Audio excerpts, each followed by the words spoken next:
साथियों नमस्कार। आज जिस विषय पर हम चर्चा करेंगे वो है डीएनए डैमेज एंड रिपेयर। सबसे पहले डीएनए को समझने की आवश्यकता है। डीएनए की सामान्य संरचना को अगर हम समझ जाते हैं तो उसमें किस तरह से डैमेज होता है और उसको कैसे रिपेयर किया जा सकता है, इसके बारे में हम आगे अध्ययन कर सकते हैं। तो सबसे पहले हम देखते हैं डीएनए का स्ट्रक्चर। डीएनए का स्ट्रक्चर जो होता है, जो आप इसमें देख रहे हैं, ये डबल हेलिकल स्ट्रक्चर होता है और डबल हेलिकल स्ट्रक्चर होता है जो basically nitrogenous base deoxyribose sugar phosphoric acid से मिलकर बना होता है। और सामान्य तौर पर नाइट्रोजनस बेस दो प्रकार के होते हैं, प्यूरिन्स और पायरिमिडिन्स। प्यूरिन्स के अंतर्गत एडेनिन और ग्वानिन आते हैं और पायरिमिडिन के अंतर्गत साइटोसिन और थायमिन। अब इनका जो पेयरिंग होता है वो सामान्य तौर पर आप देखेंगे यहाँ पर एडेनिन हमेशा थायमिन से जुड़ता है और साइटोसिन हमेशा ग्वानिन से जुड़ता है। ये दोनों आपस में हाइड्रोजन बॉन्ड के द्वारा जुड़े हुए रहते हैं। अब ये जो हाइड्रोजन बॉन्ड यहाँ पर बना हुआ है, ये हाइड्रोजन बॉन्ड सामान्यतः सभी बेस पेयर में बना होता है, दो अलग अलग स्ट्रैंड पर, और दो आपस में स्ट्रैंडों के बीच में जो हाइड्रोजन बॉन्ड होता है नाइट्रोजनस बेस में, जिसके कारण पूरा स्ट्रैंड आपस में जुड़ा हुआ रहता है।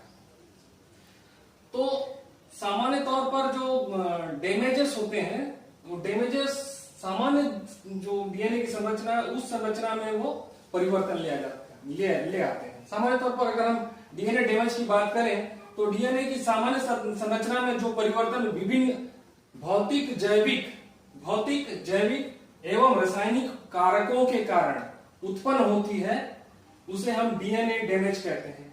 डैमेज शब्द से ही आप लोग समझ रहे होंगे कि सामान्य संरचना से वो अलग हो जाना या विघटित हो जाना। अब उदाहरण के तौर पर अगर हम देखें कि एक नया टीवी आप लिए हो, आपको मालूम है कि टीवी में पिक्चर ट्यूब होता है और आप घर में लाते हैं तो देखते हैं कि पिक्चर ट्यूब टूटा हुआ है, तो इसका मतलब ये हुआ है कि टीवी डैमेज है।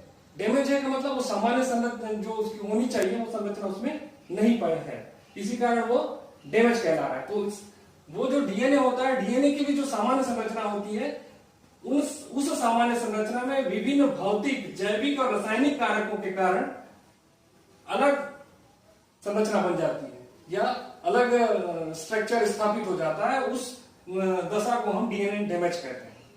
अब हम थोड़ा सा आते हैं डीएनए डैमेज के लिए रिस्पॉन्सिबल फैक्टर्स, वह कारक जो डीएनए डैमेज करने में उत्तरदायी होते हैं, उनके बारे में हम जानेंगे। सबसे पहला होता है मेटाबोलाइट्स। ये जो मेटाबोलाइट्स होते हैं वो जीवों के अंदर मेटाबॉलिक एक्टिविटीज के फलस्वरूप शरीर के अंदर उत्पन्न होते हैं, जो डीएनए के स्ट्रक्चर को चेंज कर सकते हैं, सामान्य संरचना को बदल सकते हैं, जिसके कारण डीएनए डैमेज हो जाता है। मेटाबोलाइट जो होते हैं वो एनाबॉलिक और कैटाबॉलिक एक्टिविटीज के फलस्वरूप उत्पन्न होते हैं। दूसरा जो डैमेज के लिए रिस्पॉन्सिबल होता है वो होता है म्यूटेशन। म्यूटेशन जो होता है स्पॉन्टेनियस भी होता है और इंड्यूस्ड भी होता है। तो ये दोनों प्रकार के म्यूटेशन के फलस्वरूप जो है डीएनए की सामान्य संरचना में परिवर्तन आ जाता है, जैसे डिलीशन होना, डुप्लीकेशन होना, इन्वर्सन का होना और उसके बाद ट्रांसलोकेशन का होना। यानी ये जो परिस्थितियां उत्पन्न हो रही हैं, ये कहीं ना कहीं डीएनए को डैमेज करती है। उसके बाद रिप्लिकेशन एरर। डीएनए की एक विशेषता होती है कि ये अपने ही समान नए स्ट्रैंड बना सकते हैं। तो अपने ही समान नए स्ट्रैंड बनाने की जो प्रक्रिया होती है उसे रिप्लिकेशन कहते हैं। रिप्लिकेशन के दौरान जब नए स्ट्रैंड बनते हैं तो उस स्ट्रैंड में भी बहुत सारी त्रुटियां हो जाती है, तो इन त्रुटियों के कारण भी डीएनए जो होता है डैमेज हो जाता है। ठीक है।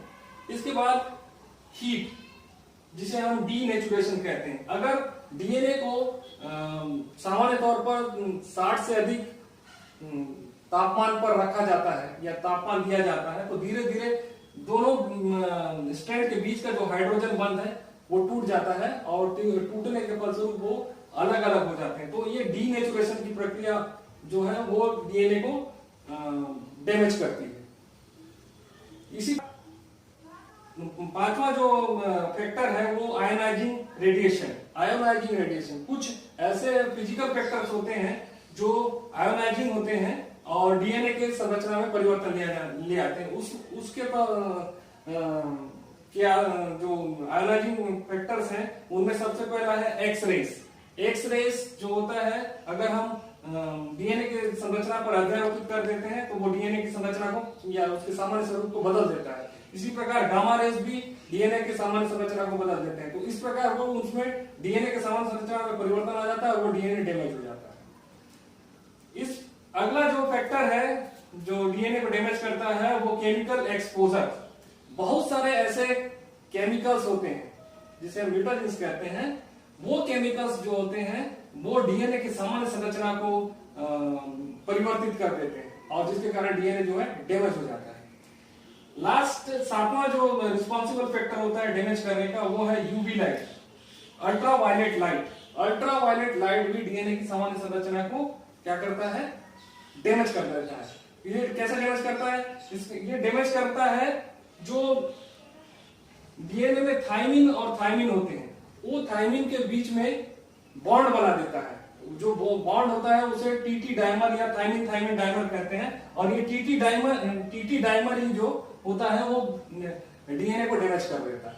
तो इस तरह से हम देख रहे हैं कि 6-7 रिस्पॉन्सिबल फैक्टर्स हैं जिसके कारण सामान्य डीएनए की संरचना में परिवर्तन आ जाता है और डीएनए डैमेज होता है।